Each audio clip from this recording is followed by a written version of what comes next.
Good morning, Kingdom Builders. This question that was asked today in our group from, I'll just go ahead and call her out. It's from Temi. And she says, she wants to understand what my perspective is on the difference between God's care, plan, purpose, and God's will. And she has some other questions about what does heaven on earth mean and how we would define a soul contract. And that's kind of different than what we're talking about today. So I'm going to answer the first few questions in this response, and then I'll look into answering the next questions. And again, this is my perspective, okay? And it's more of a interpretive perspective that takes a natural look at life. In other words, I look at everything that God has created and I see the consistencies in that, and I look at my experience and then I make my analysis from that.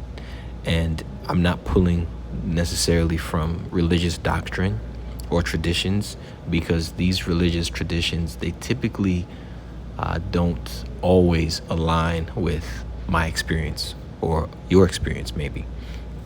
So let's get right to it. So the first question was about God's will versus God's plan. And I want to be very careful, and I'm not referring to what the Bible explicitly says. I'm not trying to interpret that. But I think what we've been taught to ask is, what is God's plan for my life? And I'm challenging you all this morning to think of it differently. Instead of asking that, what if we're confusing God's will with our own desire for certainty? Let's think about it. When you ask, what is God's plan for my life? What are you really asking? When somebody says, God's will or God's plan is for me to move to XYZ, or God's plan is for me to be single or to marry this person, where does that idea come from? And if you want to look into the scripture, where is that idea supported? Did Jesus ever teach people to discover God's individualized plan for their lives? Or did he teach something completely different? And we see what his actions were as well. Because I think we like to imagine God as this architect, and he has this blueprint. And when I say he, it's just because I don't know any other word to use, but I don't believe that God is a he or she or it, but these are the pronouns that we have available. But we believe that God is some architect that has a blueprint. Like every decision we make, every turn, every career, everything is already laid out, and we just got to figure it out. And I don't know that creation works like that. I just look at everything else that God has created. You look at the ocean. The ocean doesn't wake up and say, which wave should I make today, or where should I, go today. And I think humans struggle to become something as opposed to express something. And just like I said about the ocean is not trying to become an ocean. It's simply expressing what it already is. The waves are not separate from the ocean. They're the ocean expressing itself. And so the move to Texas or the move to Nigeria, wherever the move is going to, is an expression of God. You look at a tree. A tree doesn't have a plan to be a tree. It doesn't ask, should I grow this branch or that branch, or should I, grow higher? It grows as high as it can. It expresses itself naturally as far and as wide as it can. And I think my perspective is God is like that too. I don't think God is saying, today I want or I need Temi to work at this company or to do this. Or today I want Temi to wear this blue shirt. Where does it stop? Where does it begin? What needs or wants does God really care about? You know, I think that God is just always expressing the divinity, the love through us. And you look at a plant, for example, the plant expresses God's nature through just being. So if you uproot that plant, you plant it in a garden in Texas, it's going to express itself the same way that you plant it in a garden in Houston. Wherever you plant that plant, where the environment is conducive for its growth, it's going to express itself. Now, if you plant it in an environment like the desert, where the environmental conditions are not conducive for its growth, guess what happens? It dies. But in that dying, it's still an expression of itself. Death is part of that expression. It disintegrates and it goes to carbon and it feeds something. Either an animal eats it or it goes into the ground and it provides nutrients for the ground. And when we as Christians, as followers of Christ, as believers, say things like everything works out, that's what that means. It all works together. And so any decision you choose, any choice you make, it will work together. And when we come to this issue of what is God's will, my perspective is God's will is not some type of a hidden roadmap. You know, I think it's still the same thing. It's an expression of God's nature. You look at love. How does love get expressed? How does wisdom get expressed? How does life get expressed? How does truth get expressed? How does creativity get expressed? Remember, the first thing that God did, the first attribute that we learned about God is that God is creative. And so God expresses God's self through us when we are being creative, when we are giving life. That's God's will. And not because something is missing from God, but because God is full of infinite potential. And because of that infinite abundance and potential, it creates overflow. And that overflow needs to be expressed. And so I think instead of us asking God, what do you want me to do? Ask a different question. How is God expressing God through me in this moment? Okay? And notice how different those questions are, because the first one, it's almost like, God, what do you want me to do? It seems like God is withholding information. God, what should I do about this? The information is there. Now, the different question, God, how are you expressing yourself through me in this moment? Or how can you express yourself through me in this moment? That question assumes that God is with you and God is already present. I'll give you an example. I got 2 job offers. One job is telling me $50K per year. I have to move. I have to relocate my family. The other job is telling me $100K per year. It's close in my city. God, what do you want me to do? I don't think God is over there thinking, you know what, let's do an analysis on this and let's have her do this and let's push her towards this. I think the question, when asked differently, which of these opportunities allows God to express God's self through me at the maximum potential? And it's just like asking the question of planting the tree. If I have a tree, I can plant it in this environment or that environment.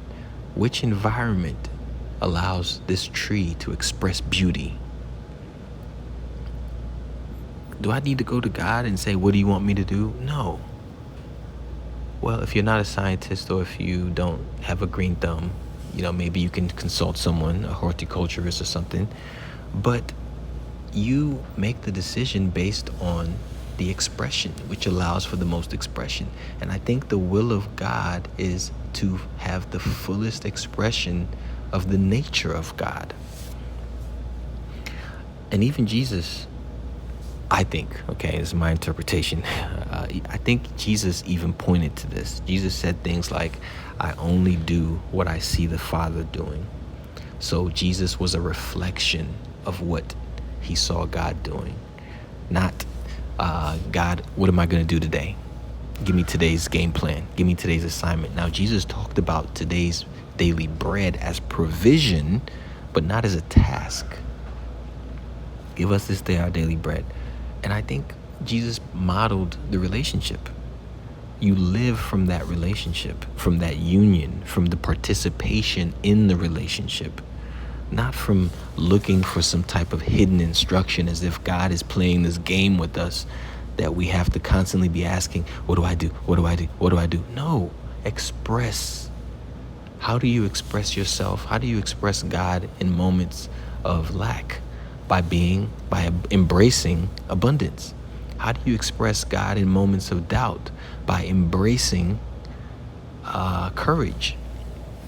How do you express God in moments of fear, in moments of desperation? You look at all of the attributes of the perfect, infinite characteristics of God, and you express God by being. You see, that's why the being is the first part, not the doing. And so the last question she said was your will, God's will. And so it all ties into the same thing. Even Jesus prayed, your will be done. And I don't think it's Jesus saying, have your way, God, your way finally be done. Because again, if God is all powerful, God's way is going to be done with or without you. I don't think that's what this is referring to. I think this is saying that God's nature, God's will, God's love, God's life, God's kingdom be expressed on earth as freely as it is already being done in heaven. That's all I think that comes down to. Because sometimes we can strangle or limit that expression. It doesn't mean it won't be expressed in some other way, but we can stifle it due to our not participating. So it's our participation. That's why I keep saying I think it's an invitation to participate. It's like God is inviting all of us as creative expressions to participate. Hey, come to this invitation, accept this invitation. And when it comes to God's quote unquote plan, I think it changes how we look at that, how we think about it. Because what if God's plan was not, you're going to be a lawyer, or you're going to be a doctor, or you're going to own this business, or, you'll live in XYZ city, but simply you will express me wherever you go. Now, maybe in the context of things, Atlanta is the best place for today that you can express me, because there's going to be another person who needs to understand that particular expression. But the deeper purpose is that wherever you are, God is expressed. Whether you're a carpenter, whether you're a CEO, whether you're a child care provider, even in your unemployment, the expression doesn't change, only the context, only the environment. And again, I think we've grossly misunderstood. And if we embrace the philosophy that all things are working together, every single decision we make, every choice is working together. So we really can't make any bad choice. All those things, they add up. The only bad choice we can make is choosing not to express the divinity within us. When we choose a lower level thought, such as fear, such as anger, such as pride, such as doubt, such as sadness, when we choose to dwell in that state, how is God being expressed? Now, on the opposite side, when we choose love, when we choose compassion, when we choose joy, we're expressing a part of God. We're giving the world a glimpse into what God is like. Fractions. Just like when the ocean has waves. You get a glimpse of what the ocean is like, but that's not the whole ocean. That's just a small slither of the ocean. And because God is infinite, God has poured out everything to us. And it's just a small fraction. Like, how much of 1/10 of infinity is how much? Like, how do you measure infinity? And when I think about the Big Bang Theory, it makes so much sense to me. Because think about God being so infinite that there was nothing that could contain just a slither. And there was this big type of reaction that had to occur. I don't know. I don't know the science, but I do believe that what we read in Genesis has some meaning. I'm going off topic anyway.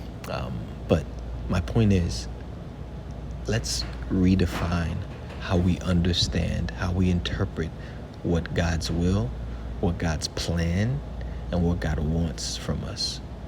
And think about the infinity and the completeness of God. And how can a complete God want anything? And this is not a bad thing. If you need God to want something from you, what does that say about your worship?